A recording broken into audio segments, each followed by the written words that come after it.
آپ آزاد ہیں، آزاد رہیں۔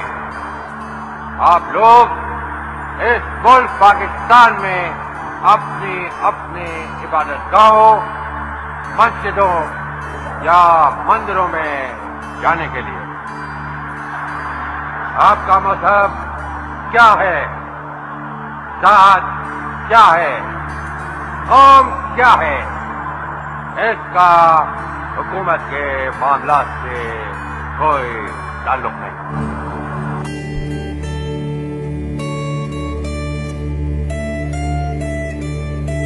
And the life and the property and the religious belief should be fully protected by the state at any cost.